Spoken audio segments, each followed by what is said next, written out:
Hoje a gente vai ver a conversão do apóstolo Paulo, né?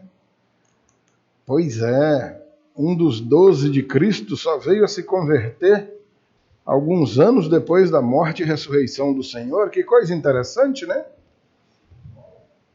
E mais interessante ainda, obrigado, filha, que eu estou numa garganta horrível.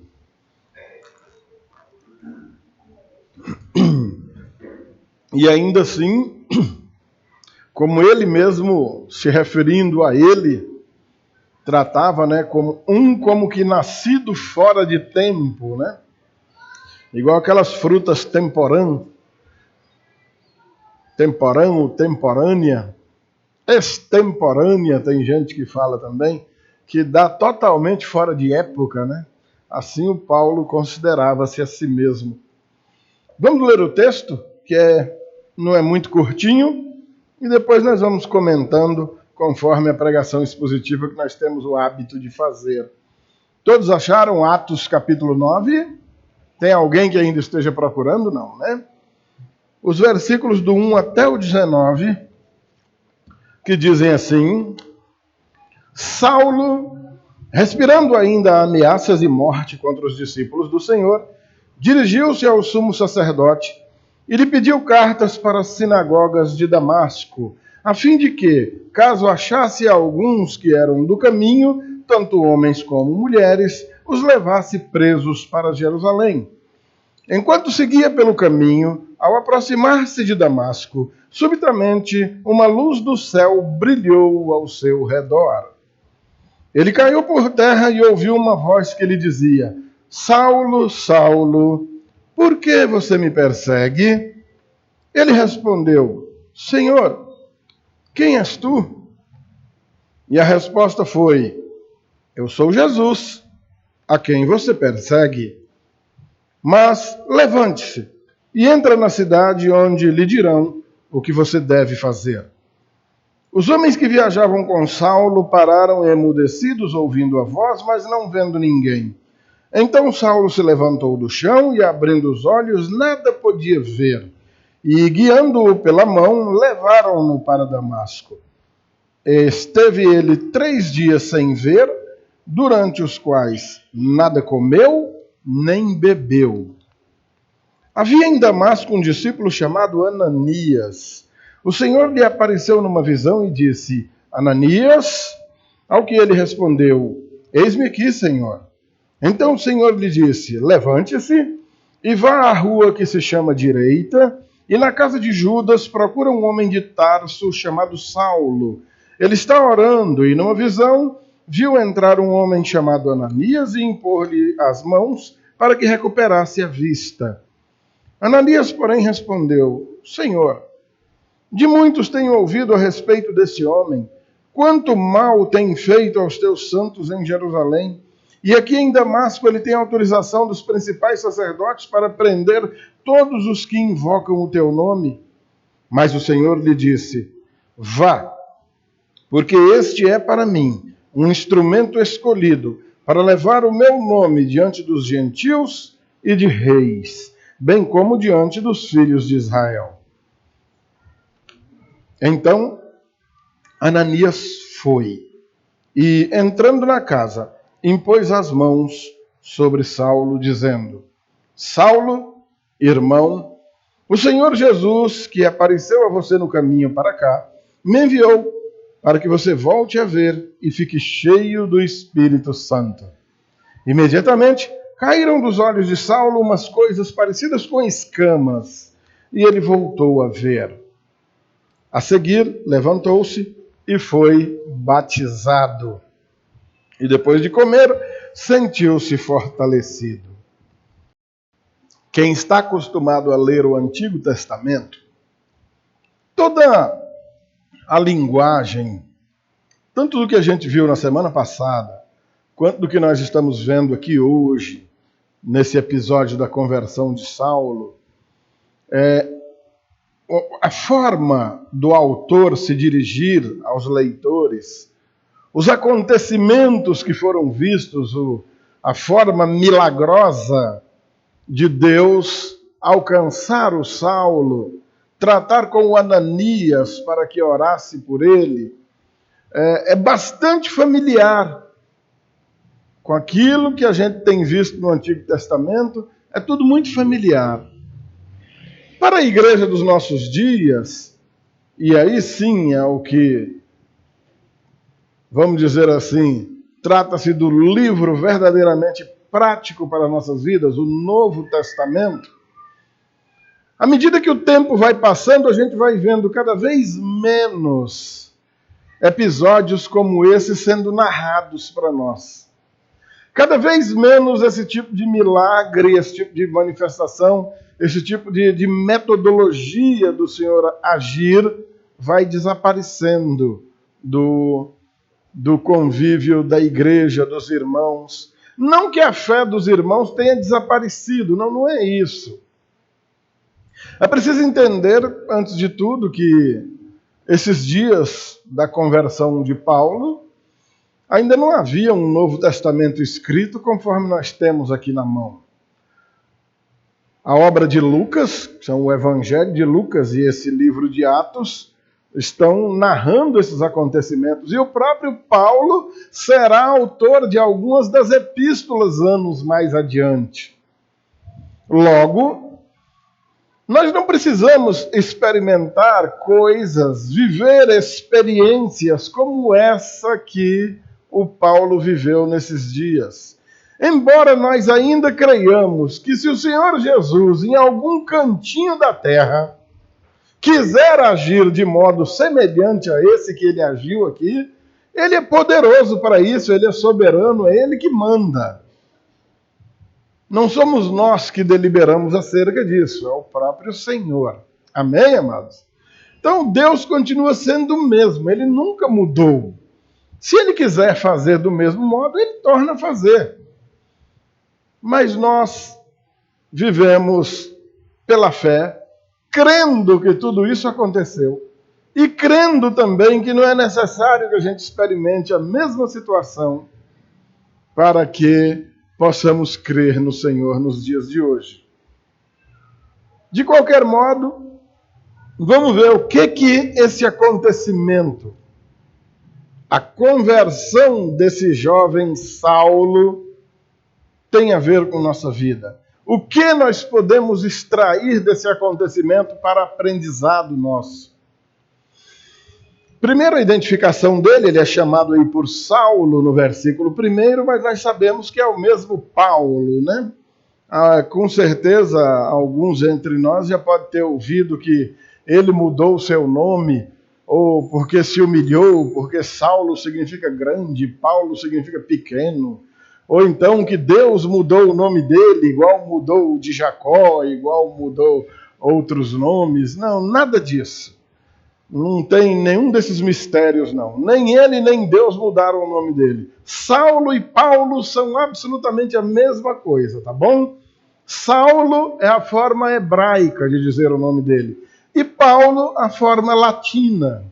Em latim se diz Paulo, em hebraico ou mesmo aramaico se diz Saulo. Apenas isso, tá bom? Assim como outros nomes têm variações de pronúncia na Bíblia. Ele não é o único.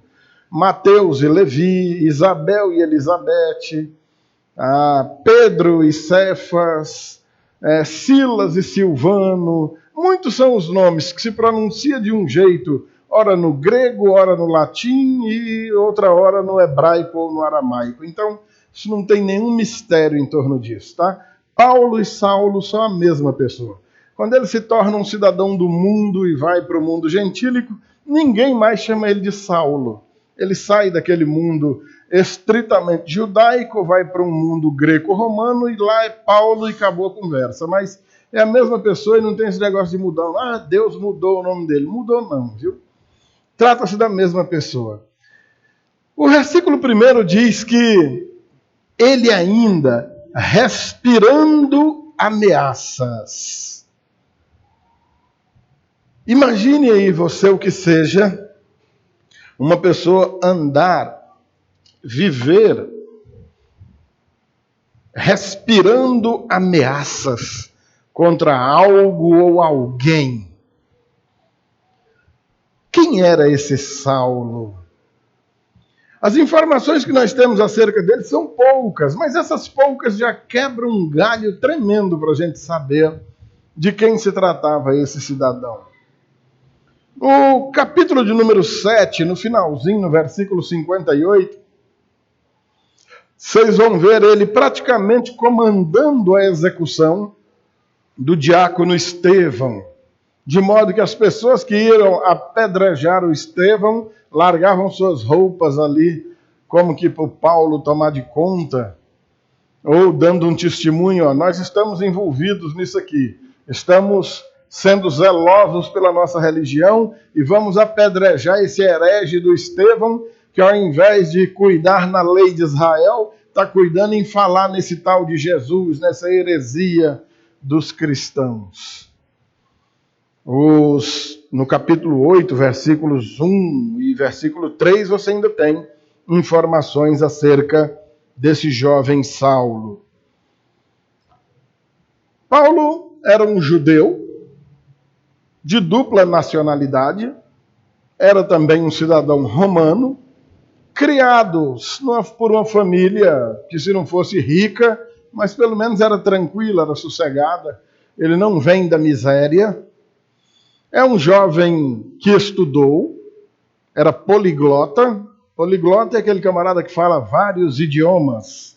Era um profundo conhecedor da lei judaica, da lei de Israel, e entrou para o partido dos fariseus, o partido mais zeloso da lei e dos preceitos judaicos.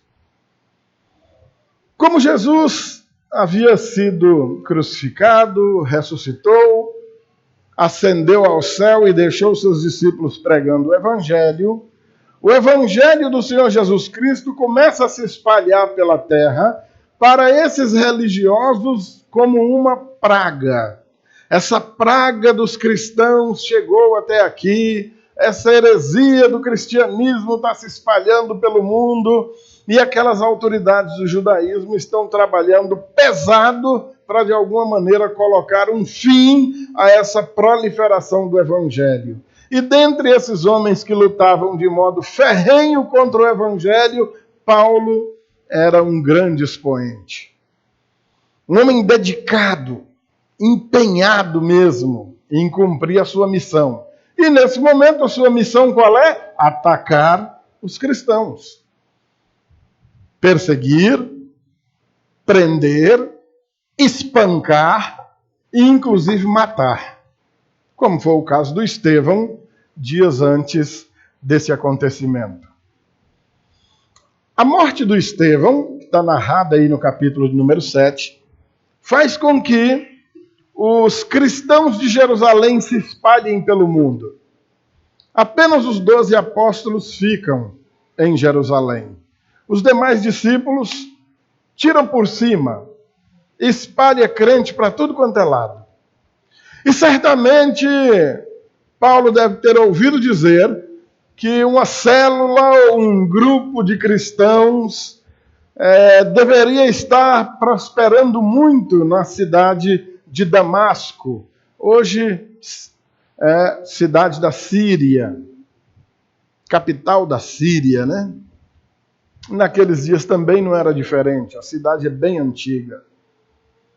E ele pede autorização aos principais sacerdotes, aos membros do Sinédrio, os chefões do judaísmo, ajunta ali uma comitiva, certamente de autoridades também de Israel, e tocam para Damasco a fim de que, se encontrarem alguém, como diz o versículo 2, do caminho, ou seja, do caminho da salvação, do caminho do Senhor, ou do próprio Senhor, já que o Senhor Jesus se chama de o caminho, não é verdade?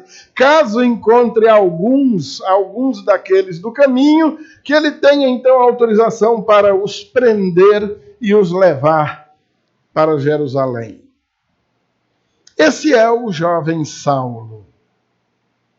O camarada leva com firmeza aquilo que para ele é algo honroso, e que demonstra para todos o zelo que ele tem pela sua religião. Amém? Estão entendendo, né? O versículo 3 começa dizendo que enquanto ele seguia pelo caminho, enquanto ele vai caminhando, enquanto ele vai seguindo, né, estrada fora, então, ao aproximar-se de Damasco, subitamente uma luz do céu brilhou ao seu redor. É interessante, livro de Provérbios, capítulo 16, versículo 1, diz que o coração do homem faz os seus planos, não é verdade? Mas a resposta certa vem dos lábios do Senhor, não é? Quantos planos a gente faz na vida e projeta e planeja e apresenta para os outros e não se lembra sequer de pronunciar um "se Deus quiser".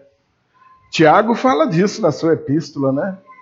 Ninguém diga irei, passarei tanto tempo lá, negociarei. Antes diga, se Deus quiser eu irei, se Deus quiser eu ficarei tantos dias lá, se Ele quiser eu negociarei e voltarei. Nossa família está com passagem comprada para dia 23 de dezembro, né, para viajar. Então, direto as pessoas perguntam, que dia que vocês vão mesmo? Eu falei, se Deus quiser, e tivermos vivos até lá para o dia 23 de dezembro, a gente viaja. A maioria das pessoas vai pensar que bastava ter a passagem comprada, né? Nós compramos há tanto tempo que foi parcelada em 5 ou 6 vezes no cartão, já vamos pagar a última agora. Mas isso não é suficiente. Lembrando da tragédia acontecida hoje, que nosso jovem Luiz estava presente do lado. Um grupo... Vocês eram quantos, Luiz? Quantos amigos? Eram 5? 4. 4 amigos, 4 garotos, num calorão desse do Piauí aqui. Ah, mas vamos dar um mergulho no rio. Coisa mais normal do mundo, né? Estranho se a gente morasse lá no Alasca, né? E fosse dar um mergulho num rio lá, com a temperatura de 30 graus abaixo de zero, né? Mas aqui, coisa mais normal que se pode fazer é ir no rio dar um mergulho, né? Então vamos lá, vamos dar um mergulho, daqui a pouco a gente volta. Um não voltou. Um não vai dormir em casa hoje. Porque as coisas acontecem assim, amados. Elas simplesmente nos pegam de surpresa e só depois que elas nos apanham mesmo de surpresa é que a gente vai se dar conta de que aquilo era possível de acontecer. Aquilo era bem possível de acontecer. Eu conheço meu irmãozinho Edilson, afinal de contas a gente estudou junto a vida toda, depois de formados, nossas famílias foram criadas juntos, nossos filhos, meus filhos, os filhos dele, então, desde a adolescência até, separados agora porque eu estou aqui no Piauí, ele lá. Um dia de sábado, ontem, de folga, 6 horas da manhã, levanta, sente uma dor no peito, glória a Deus que foi para o hospital, já fez um cateterismo e está se recuperando bem, mas teriam sido esses os planos que ele fez para a vida dele nesse fim de semana? E se não tivesse dado tempo de chegar ao hospital? Os planos que uma família fez durante dias iriam servir de quê agora? Quando nós anunciamos o Evangelho, amados, nós estamos trazendo para as pessoas a única esperança verdadeira que se tem. Diante da certeza que todos nós vamos morrer um dia, e que todos nós chegamos aqui nesse mundo condenados ao inferno, ou seja, vai morrer e vai para o inferno mesmo, e não existe purgatório, e não existe vela, nem reza de parente que tire a alma de lá, tudo isso é conversa do Satanás para enganar o povo. E diante dessa constatação, diante dessa certeza, vem a mensagem do Evangelho avisando: existe uma esperança. Há uma esperança. Jesus livra almas do inferno. Ele nos livra da condenação. Amém, amados? Então nós anunciamos a palavra de Deus exatamente por causa disso. É uma palavra que confronta, não é uma mensagem gostosa e agradável de se ouvir quando nós apresentamos para pessoas a necessidade de uma mudança radical de vida, para que se viva de acordo com o Evangelho, a fim de que essa salvação seja confirmada. Ninguém quer abandonar seus pecados, porque pecar é bom. Pecar não é ruim. Se pecar fosse ruim, ninguém pecava. A gente peca porque o pecado é gostosinho, que é uma maravilha. A alegria, o objetivo de vida, a meta de vida do Saulo era chegar a Damasco com aqueles companheiros que com ele estavam viajando, entrar em casas arrastando pessoas para fora, como já era costume dele. Capítulo 7, 58, capítulo 8, versículo 1, versículo 3, você vai ter informações de que ele entrava nas casas e arrastava para fora homens, mulheres e crianças, por causa do nome de Jesus. Não era prendendo bandido, não era correndo atrás de traficante, não. Era por causa do nome de Jesus que ele perseguia as pessoas. A expectativa dele era essa. Eita, rapaz, chegar em Damasco, nós vamos passar o rodo geral. Estou imaginando a tira de gente amarrada uns nos outros, nós vamos passar arrastando daqui para Jerusalém agora. Eita, vai entrar para a história, vai dar um quadro. Ia ele caminho afora, quando subitamente uma luz do céu brilhou ao seu redor. Glória a Deus que para Saulo uma luz do céu brilhou. Amém, amados? Uma luz do céu brilhou. Glória a Deus, porque sobre vários de nós aqui, num belo dia, uma luz do céu brilhou para nós. E aquilo que a escuridão do pecado não nos permitia ver, quando essa luz brilhou como um farol de um carro que acende no meio de uma noite tenebrosa, iluminou, clareou aquilo de modo que a gente então conseguisse enxergar, conseguisse ver. E o Senhor nos curou da cegueira espiritual que outrora nos aprisionava, e nós podemos ver tanto a podridão do pecado que nos condenava, quanto a possibilidade de vida que o Senhor veio trazer. Amém?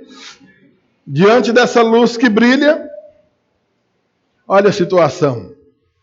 Caiu por terra, ouvindo uma voz, mas sem a mínima condição de identificar nada. Em outra passagem ele vai dizer que era como se olhasse para o sol no momento de maior fulgor do dia. O sol do meio-dia.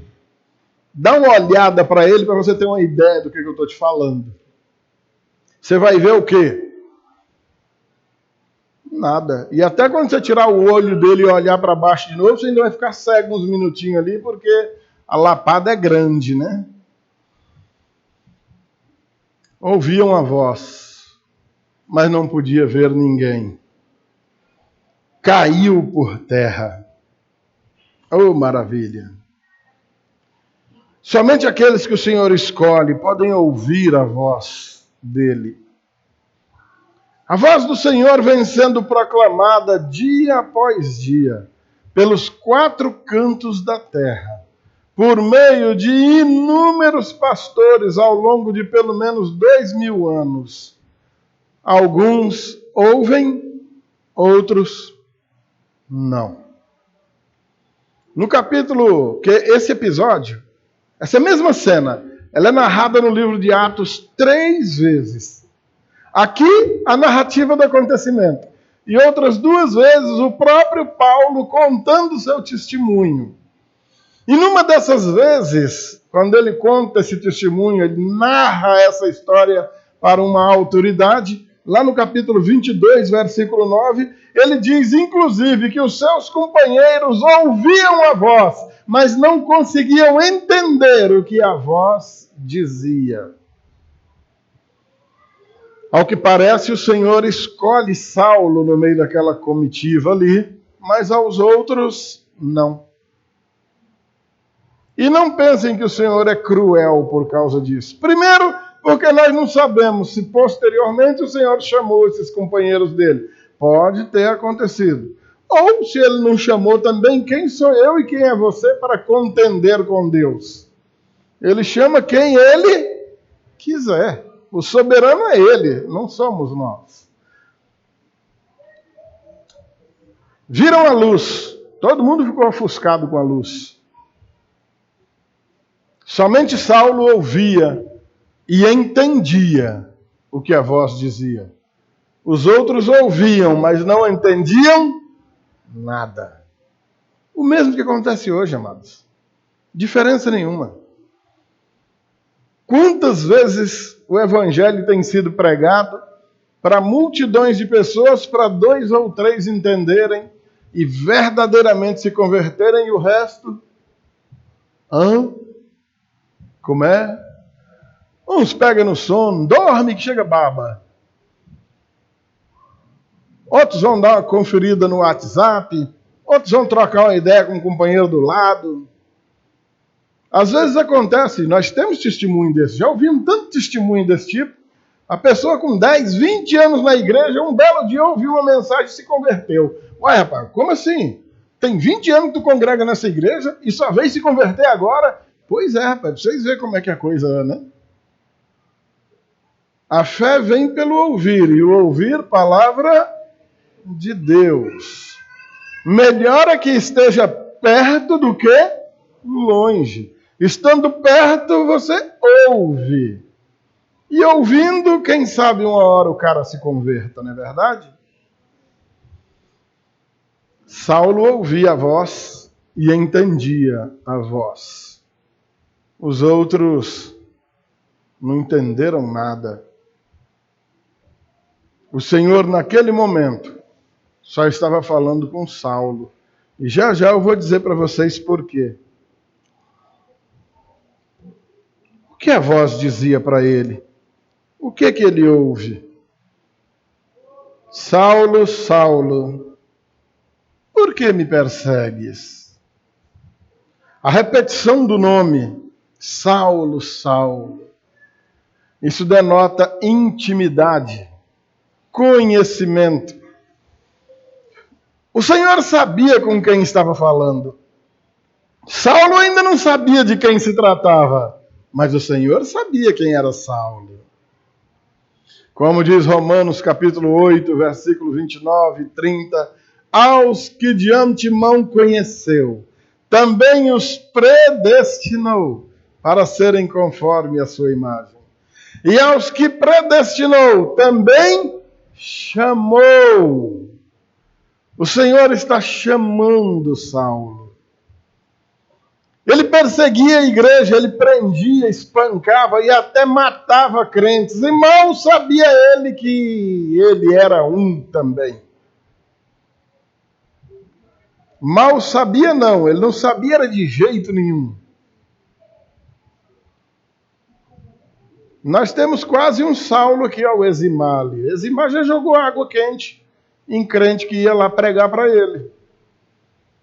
Dizia, que conversa de crente o quê, rapaz? Quero lá saber de crente. Aí, pegue, bicho velho. Onde tá aí? Bem aí. Louvando a Deus aí também. Funciona assim, amados.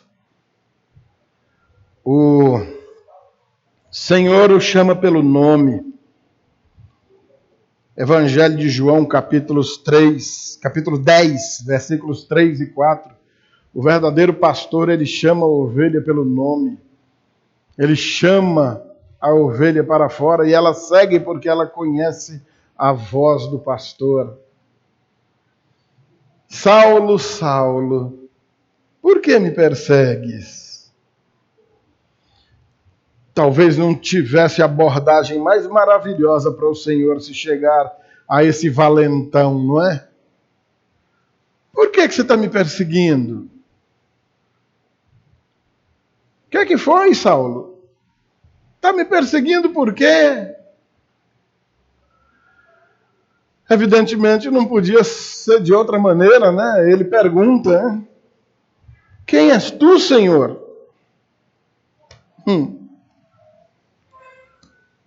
O baque foi enorme, né?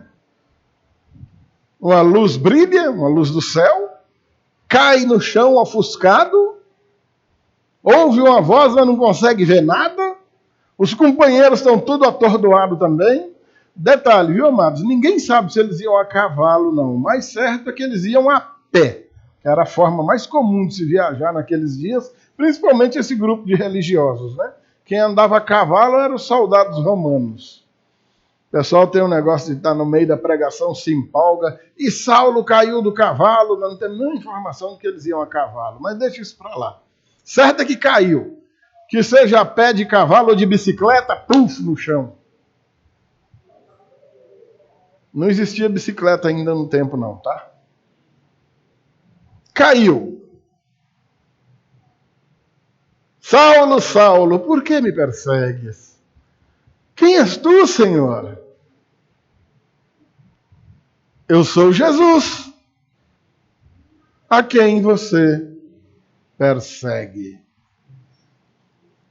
Agora, se pela cabeça do Saulo passou a ideia, meu Deus do céu, quem é esse que eu estou perseguindo? Quem é tu, Senhor? Eu sou Jesus, a quem tu persegue. O Senhor se apresenta pelo nome. Eu sou Jesus. Este que você está perseguindo.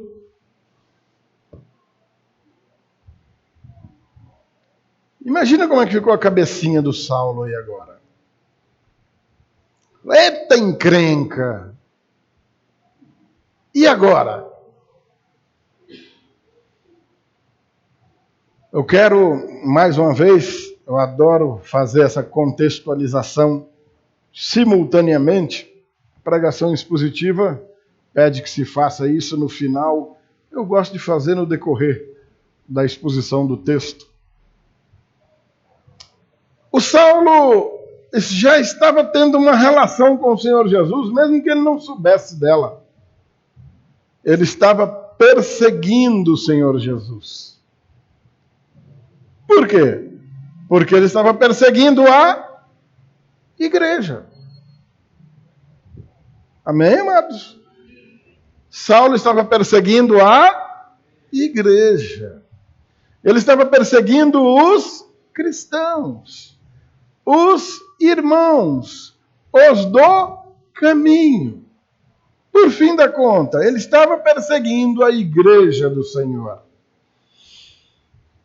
Toda relação nossa com a igreja do Senhor é a nossa relação com o próprio Senhor. Se você tem amado a igreja do Senhor, você tem amado o Senhor. É simples assim. Se você tem servido a igreja do Senhor, você está servindo ao Senhor. Não existe outra maneira de se dar alguma coisa para Deus que não seja por meio do seu corpo físico e espiritual ao mesmo tempo aqui na terra. A igreja do Deus vivo. Amém, amados? Da mesma maneira, se você rejeita a igreja do Senhor, você está rejeitando o Senhor Jesus. Se você despreza a igreja do Senhor, os servos do Senhor, você está desprezando ao Senhor Jesus. Se você ignora a igreja do Senhor, se você ignora os servos do Senhor, você está ignorando ao Senhor Jesus. Funciona assim, amados. A nossa relação com o Senhor está diretamente ligada à nossa relação com a igreja.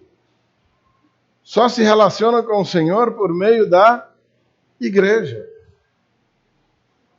Saulo perseguia, espancava a igreja. E ele está começando a entender que ele perseguia, espancava o Senhor Jesus. Olhe para dentro de você mesmo, faça aquela introspecção e avalie aí qual tem sido o teu trato para com a igreja, que automaticamente está determinado a forma com que você tem tratado o Senhor Jesus. É simples assim. Sem tirar e nem pôr. Não adianta querer dizer que você e Jesus são assim. Eita, mas eu e Jesus, ó. Pense numa intimidade. Mas eu amo Jesus. Jesus com certeza me ama também. Como é que é o teu relacionamento com a igreja? É aquele, quando der eu tô, quando não der eu não vou, se eu puder eu vou, se chover eu não vou, que eu não posso molhar, que é água da gripe, né? Antigamente era vírus que dava gripe, agora é água de chuva. Mudou, a ciência mudou, a biologia é nova agora. Se tiver de sol eu não vou porque esturrica. Meio de semana eu não vou porque eu estou trabalhando, fim de semana eu não vou porque eu estou visitando, então recebendo visita. E moral da história, trato a igreja do Senhor como a última das coisas a merecerem todo o meu apreço. Isso é em todas as coisas. Quando a gente passa um arroxo financeiro, deu um arroxo, o negócio deu uma perreada, qual é o primeiro corte que a gente faz? A igreja. Não, a igreja sobrevive sem mim uns dias aí. Deus ele vai entender, ele vai me perdoar, ele vai me amar. Não corta o salão, não corta o clube, não corta a Coca-Cola, não corta nada. Mas a igreja, pastor, estou passando um aperreio aí. Estou ligado, eu sei como é que é. Eu também só vivo num aperreio. Pensa num homem que entende de aperreio. Estou cansado, estou muito cansado, mas tem que lavar essa roupa, senão como é que eu vou ficar sem roupa? Então eu não vou para a igreja. Não foi para a igreja porque eu tinha que lavar roupa. Tinha que receber a visita, traga a visita para cá, mas ela não quer vir, pois deixa ela em casa e use como testemunho. Te vira aí porque eu estou indo servir a igreja do Senhor. Infelizmente não é assim que a gente faz, né, amados? É uma pena, né? Uma pena para nós, né? Eu sou Jesus, Saulo, a quem tu vem perseguindo faz tempo. Tem tempo que tu me persegue, Saulo. Mas, versículo 6, né? Levante-se. O Senhor vem para nos colocar de pé, amados. Ainda que o primeiro impacto, o primeiro contato com Ele nos jogue de cara no chão, Ele vem para nos pôr de pé. Levanta-te, Saulo. Levanta-te e entra na cidade onde lhe dirão o que você deve fazer. Amados, como a gente está falando das relações nossas com a igreja e automaticamente com o Senhor, onde o Senhor Jesus dando aí a receita? Levanta-te, Saulo. Entra na cidade onde lhe dirão o que você deve fazer. Ora, amados, é curioso, né? O Senhor Jesus não já está batendo um papo com o Saulo lá no meio do tempo? Custava o Senhor Jesus contar logo para ele, o negócio é assim, funciona desse jeito. É o que nós vamos ver na pregação já da semana que vem, da conversão de um outro cidadão, um camarada chamado Cornélio, um centurião romano. E aparece anjo, e é um milagre atrás do outro, mas anjo não prega. O próprio Senhor Jesus já cumpriu o seu ministério. Olha, para que você nunca despreze os irmãos, para que você não despreze o bom conselho, para que você não despreze a igreja do Senhor, para que você não trate a igreja do Senhor como algo banal, como algo comum. Olha o tamanho da importância da igreja ao ponto do Senhor Jesus estar dialogando com um de seus apóstolos e dizer para ele: entra na cidade, lá você vai encontrar pessoas que vão dizer para você o que você deve fazer. Você está entendendo a utilidade da igreja, meu amado irmão? Você está entendendo para que serve a igreja, meus amados? Vocês estão entendendo a extensão, a importância daquilo que a igreja proclama, daquilo que homens de Deus passam para as pessoas, como pregação, como sermão, como aula, como aconselhamento? O próprio Senhor Jesus, no meio de um diálogo de um dos homens mais importantes daquela época, diz: entra lá, você vai encontrar pessoas que vão dizer para você o que é que você vai fazer daqui para frente. Não trate a igreja como qualquer coisa. Não trate quem te instrui segundo a palavra do Senhor como um Zé Ruela qualquer. Foi o Senhor Jesus que comissionou esses homens para serem pregadores do Evangelho. E o que esses homens têm para dizer, enquanto defendendo o Evangelho, é palavra autorizada, determinada, avalizada pelo próprio Senhor Jesus. O que nós dizemos não é brincadeira. Nós não estamos falando bobagens. Nós não estamos inventando histórias. Obrigado, minha filha. Nesse calorão aqui, se não for bebendo água, o motor ferve. Entra na cidade. Lá você vai encontrar pessoas que vão dizer o que você deve fazer. Os companheiros de viagem que pararam emudecidos ouvindo a voz, mas não vendo ninguém, eram os que viajavam com ele. Verso 8 vai dizer que então ele se levantou, só que ele se levanta cego, sem poder enxergar coisa nenhuma, e guiado pela mão é levado para a cidade.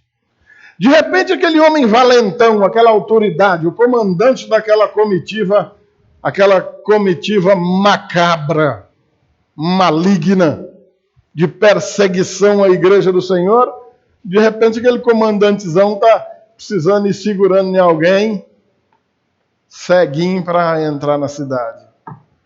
Eita, humilhada mais ou menos, hein? Cadê o valentão? Cadê a autoridade? Aquele que prendia, batia, espancava, arrastava para fora, levava preso, mandava matar. Agora, tateando, agarradinho nos outros, pisando em pedra. Deus é Deus, hein, amados? Às vezes Deus nos leva a cada situação para que a gente ouça a sua voz. Como eu gosto, às vezes, de pregar, entendam o gosto não como um prazer de ver a cena. O prazer é de pregar o Evangelho, não de ver, de contemplar aquela cena. Mas como eu gosto de, às vezes, usar esse argumento quando eu estou pregando lá na cadeia, ou então no hospital, para um camarada todo ligado de agulha para todo lado. Eu falo para o preso lá dentro da grade: olha, quem te botou aí foi o Senhor. O mesmo que me mandou aqui falar com você. Quantas vezes tentaram anunciar o Evangelho para você na rua e você ameaçou, correu, fez pouco caso, zombou? Agora, pelo menos trancado dentro dessa gaiola aí, você não tem para onde correr, né? O jeito que tem agora é tu escutar, né? A mesma coisa no hospital, né? Como é que tu se levanta daí agora? Como é que tu me xinga agora? Agora o jeito que tem é tu ouvir o Evangelho, não é? Quantas vezes tentaram para pregar para você com saúde? E o que você fez? Zombou, humilhou, ridicularizou, esculhambou, valentão demais, botou para correr. Agora já tenta escutar, né, machão? Bichão. Assim o Senhor fez com o Saulo. Entrou ceguinho na cidade. O versículo 9, então, vai dizer que ele fica 3 dias cego. 3 dias sem poder ver. E durante esses 3 dias, nada comeu e nem bebeu. Na pura meditação, introspecção, só olhando para dentro de si mesmo, certamente remoendo que nem um bode velho, bufando de raiva, arrependimento das besteiras feitas, tudo aquilo que ele conhecia de palavra de Deus, porque ele era bom de palavra de Deus. O que diz respeito à palavra de Deus que um judeu deveria conhecer, ele era doutor na coisa. E agora certamente ele está meditando em Isaías, em Jeremias, em todos os profetas, nos Salmos. Rapaz, não é de ver que deve ser esse Jesus mesmo. Olha, meu Deus, onde é que eu estava com a cabeça e eu perseguindo ele? Olha só. 3 dias, cego. Se fosse um de nós nessa era digital, em 3 dias sem poder bulir no WhatsApp, hein? Eita, mas ia meditar na palavra que era uma beleza, hein? Sem poder ver na televisão. 3 dias emburrado. Sem comer, sem beber e sem enxergar. Mas orando. Ele estava em oração. Saulo mandou brasa na oração. Verso 10. Havia lá um certo Ananias. O Senhor aparece numa visão para o Ananias, então determina ele que ele vá a uma rua chamada direita, à casa de um certo cidadão chamado Judas, e que lá tem um homem chamado Saulo de Tarso, e esse Saulo, numa oração, ele já teve uma visão de que um certo Ananias vai lá orar para ele, orar por ele, né? Aqui no Piauí a gente diz muito orar para ele, né? Evidentemente o Ananias tem medo, né? Senhor, nós temos escutado horrores desse homem. Senhor, pense num homem ruim. Esse homem tem sido terrível para os nossos irmãos lá em Jerusalém. E já ouvimos dizer que ele veio para cá, para Damasco, com documento dos principais sacerdotes para judiar de nós aqui também. Amados, o Ananias é um homem de Deus. Ele não é um covarde não, viu? Porque ter medo é normal. Quem não tem medo de nada é gente doente. Quem não tem medo de nada sobe numa torre, pula lá de cima e morre. O que adiantou? É normal ter medo. O que não é normal é ser sucumbido pelo medo. Aí é outra história. Olha a situação, amados. Olha que interessante. Verso 13, Ananias faz então esse comentário no 14. O 13 e o 14. O 15. Mas o Senhor diz a Ananias: vá, porque este é para mim um instrumento escolhido. Amém? Para levar o meu nome diante dos gentios e dos reis, bem como diante dos filhos de Israel. As escolhas e ações de Deus, elas são mesmo demasiadamente altas para a nossa cabeça. Sempre foi assim. O Senhor, ele não escolhe nada de acordo com aquilo que os nossos olhos aprovam, não. Pode até acontecer de um ou outro aprovar, mas normalmente as escolhas do Senhor são soberanas nele mesmo. Olha a escolha do Davi, olha a escolha do Jacó, olha a escolha do Gideão e tantos outros homens que nenhum de nós teria escolhido para nada, mas o Senhor escolheu. Fazer o quê? Olha os apóstolos que ele chama, olha o João e o Tiago, uns caras tão bonzinhos, mas tão cheios de amor no coração, que estão pregando num lugar, o povo não recebe a palavra, eles falam: Senhor, deixa que nós vamos orar e pedir para cair um foguinho do céu sobre eles. Olha, gente fina, né? Pedro, na primeira oportunidade de arrancar a orelha de um na espada, só cabra filé, né? Agora o Senhor está escolhendo mais um outro que nenhum de nós teria chamado para o nosso time. Ninguém escolheria. Tal de Saulo. Quem é esse? É um que persegue a igreja, é um que mata crente. Que é isso, rapaz? Nós vamos pôr esse homem aqui dentro. O Senhor mandou. Fala sério. É assim mesmo. Vá, Ananias, porque esse é para mim um instrumento escolhido. Levar meu nome diante de reis, diante de gentios. E maravilha é que também entre os judeus, né? Agora, atentem para o versículo 16.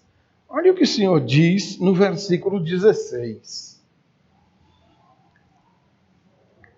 Pois eu mesmo vou mostrar a ele quanto deve sofrer pelo meu nome. E agora, amados? Como é que a gente concilia uma mensagem dessa aqui com a mensagem de uma igreja do século XXI agora, que sai anunciando aí pela rua que vão arrancar o sofrimento da sua vida? Você está sofrendo? Vem para cá que o sofrimento vai desaparecer. Vai sumir. Aqui nós vamos fazer uma campanha, vamos fazer uma oração e o sofrimento vai acabar. E o povo vai, rapaz. Vão seguir o quê? Vão atrás de quê? Baseados em quê? Amados, o Senhor nunca fez esse tipo de promessa, Ele nunca apresentou esse tipo de proposta para ninguém. O Senhor Jesus nunca apresentou esse feitiço para ninguém. Os apóstolos nunca fizeram esse tipo de proposta para ser humano nenhum. De onde foi que essas igrejas modernas tiraram essa maldita ideia de que elas estão aqui na terra para fazer uma pregação, uma reza, passar um óleo na cabeça, dar um objeto para você levar para casa, para de alguma maneira tirar o sofrimento da sua vida? Somos uma igreja bíblica, amados, e isso nos custa caro. Nos tem custado caro. Talvez o pontapé para o nosso sofrimento já parta exatamente daí. Porque nós não colocamos um açúcar no chá de boldo para ver se ele amarga menos. Nós não damos uma maquiada na mensagem para ver se ela agrada o teu coração, a fim de que você venha para cá congregar conosco. Nós não temos esse tipo de mensagem para pregar, porque o Senhor Jesus nunca mandou pregar isso. Os apóstolos nunca pregaram isso. A Escritura Sagrada não traz esse tipo de promessa para a igreja. Quando o Senhor diz, eu mesmo vou mostrar a ele, o Senhor está fazendo para com Paulo aquilo que fez para com os outros 12 que ele chamou, dos quais um morreu, o Judas Iscariotes, o traidor. Paulo está sendo chamado diretamente pelo Senhor, porque Paulo é um apóstolo do Senhor Jesus. Amém, amados? Uma das características dos apóstolos é essa aí, é ter sido chamado diretamente por Jesus e ter sido comissionado diretamente por Jesus. É por isso que nos dias de hoje não existem mais apóstolos. O último apóstolo que nós tínhamos morreu no final do século I, João, o apóstolo. Depois dele, nunca mais houve apóstolo nenhum. Hoje tem um monte por aí que se diz apóstolo. A primeira característica de que ele é um mentiroso que não sabe nem o que é evangelho é o fato dele se autoproclamar apóstolo. Se ele sonhasse o que é ser um apóstolo, ele queria ser qualquer coisa, menos apóstolo. Esses que você vê por aí, seja na televisão ou pessoalmente em algum lugar, é um falsário, é um impostor. Não é apóstolo coisa nenhuma. Ele não foi chamado diretamente por Jesus e nem foi comissionado diretamente por Jesus. Ele ainda carece conhecer Jesus e se converter. E a primeira coisa que vai acontecer quando ele se converter é sair pedindo perdão aos outros. Não me chame mais de apóstolo não, porque eu nunca fui e nem serei. Mas Paulo era. Por isso o Senhor está dizendo, eu mesmo vou mostrar a ele o quanto deve sofrer pelo meu nome. Jesus instruiu os discípulos acerca do custo do discipulado. Mateus capítulo 10, versículo 17, o Senhor avisa para eles, prisões e açoites aguardam os discípulos.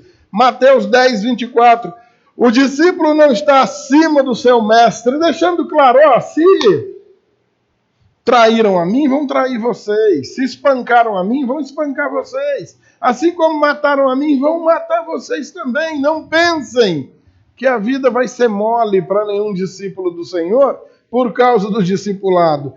Lucas 21, 17. De todos sereis odiados por causa do meu nome. Olha o que reserva, o que está reservado para nós cristãos.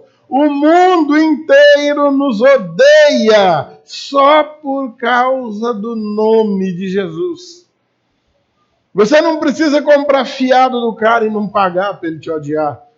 Embora você não vá fazer isso por causa do testemunho cristão. Você não precisa xingar ele. Você não precisa despejar lixo na porta da casa dele para ele te odiar. Você pode tratar ele como um rei, mas por causa do nome do Senhor, ele vai te odiar. Seremos odiados de todos por causa do nome do Senhor. Foi isso que o Senhor Jesus prometeu. É Ele que está dizendo isso em Lucas 21, 17. Não é nenhuma outra pessoa. João 16, 33. No mundo tereis aflições. Amados, quem foi que te contou essa história de que o servir a Cristo vai eliminar os sofrimentos da nossa vida? Quem te contou eu não sei, mas eu sei que ele mentiu para você. Ananias está ouvindo. Olha, Ananias, pode deixar que eu mesmo vou mostrar para o Saulo o quanto ele deve sofrer pelo meu nome. Eita! Toda a cristandade é um pequeno grupo chamado a submeter-se, sofrer, suportar qualquer aflição que o mundo ou o diabo venha colocar sobre nós, mais do que a todas as demais pessoas do mundo. Quando somos perseguidos, recorremos ao Senhor, oramos ao Senhor, clamamos ao Senhor, nós não tomamos vingança de coisa alguma contra nós mesmos. Tudo nós entregamos ao Senhor, confiamos a Ele, sabendo que os desígnios dEle são perfeitos. Isso é demonstração de fé. Amém? Seguir a Cristo é dar as costas ao mundo, é sair do mundo, é se desligar do mundo. Ananias tem essas informações, verso 17. Então Ananias foi e entrando na casa, impôs as mãos sobre Saulo, dizendo, olha só a intimidade, Saulo, irmão. Oh, como assim? Ainda há minutos atrás estava com medo do cara. A convicção de que as palavras que o Senhor profere são verdadeiras. Saulo, irmão, o Senhor Jesus, aquele que te apareceu no caminho, falou comigo também. Olha só. Aquele mesmo Jesus que apareceu para você no caminho falou comigo. E me enviou para que você volte a ver e fique cheio do Espírito Santo. Amém? A missão do Ananias para com Saulo é dupla.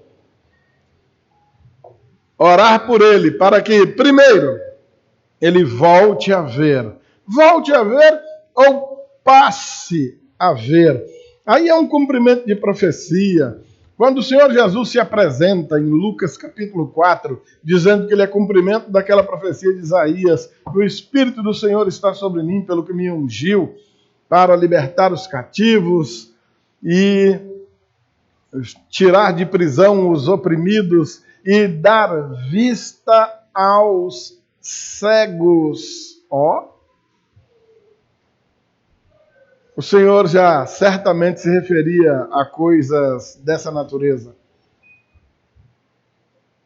O Ananias ora e dos olhos do Saulo caem como que umas escamas. O homem enxergava, mas a sua visão não era perfeita. Quantos de nós temos olhos para enxergar qualquer coisa? A gente consegue ver uma pulga na parede lá no final, mas não consegue ver o pecado, as ciladas do maligno diante da nossa vida. Falta de olhos espirituais. A vista é uma maravilha para ver coisas naturais, mas as espirituais passam despercebidas. Não vê, não compreende. Caem as escamas dos olhos de Saulo e ele passa a ver. Além disso, em virtude da oração do Ananias, Saulo também recebe o Espírito Santo. Amém, amados?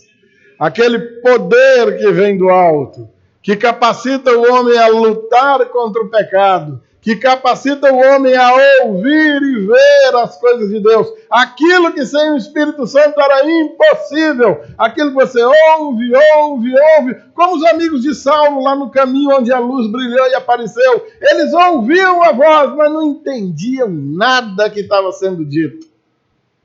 Saulo entendia. Os companheiros, nada. Companheiros certamente pelos quais Saulo orou posteriormente, eu quero crer que eles tenham se convertido em outra época.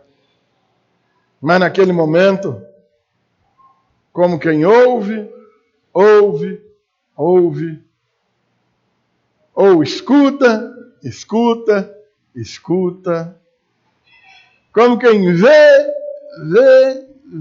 e não enxerga nada, não entende nada. Tratam-se de coisas espirituais, que precisam ser vistas e ouvidas espiritualmente, entendidas espiritualmente. Quem tem o Espírito Santo as compreenderá. Quem não tem, não compreenderá. Funciona assim, amados. Amém? Verso 18. Imediatamente caíram dos olhos de Saulo as coisas parecidas com escamas, e ele voltou a ver. A seguir, levantou-se e foi... levantou-se e foi o quê? Como é que é o negócio? Essa hoje é a terceira mensagem dessa série. Todas elas trazem a mensagem de que, tão logo as pessoas creram no Senhor Jesus para a vida eterna, elas foram ao batismo, receberam o batismo. Mais uma vez, eu quero lhe apertar.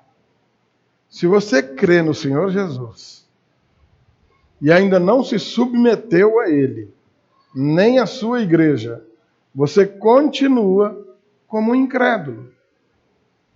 Você nunca o confessou publicamente como seu Senhor. nunca fez um compromisso com o Senhor Jesus e continua sob a mesma cegueira e surdez espiritual de sempre. É indispensável que você vá ao batismo para dar o seu primeiro passo na sua caminhada cristã. Nós não temos exemplo de um cristão que se converteu e deixou o batismo para depois.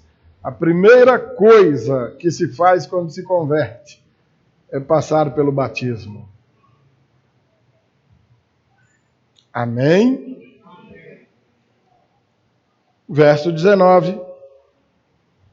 Depois de comer, sentiu-se novamente fortalecido. Amados, a conversão de um homem como esse, um homem duro como Saulo, perseguidor da igreja, uma autoridade na sua nação, no meio do seu próprio povo, por si só, já traz um testemunho tremendo para nós. Mas, ao mesmo tempo, nos chama a atenção para mais um detalhe. A constatação de que, apesar de toda a inteligência, porque enquanto o Senhor chama um agricultor, um pescador sem cultura, ele chama também um doutor, como era Saulo. E se você acompanha a biografia dele, ele abriu mão de tudo. Abriu mão da autoridade, abriu mão da possível vida segura e confortável que teria mais para frente, no futuro, e se torna uma pessoa paupérrima, extremamente pobre, largando completamente o mundo para viver a missão que o Senhor lhe confiou.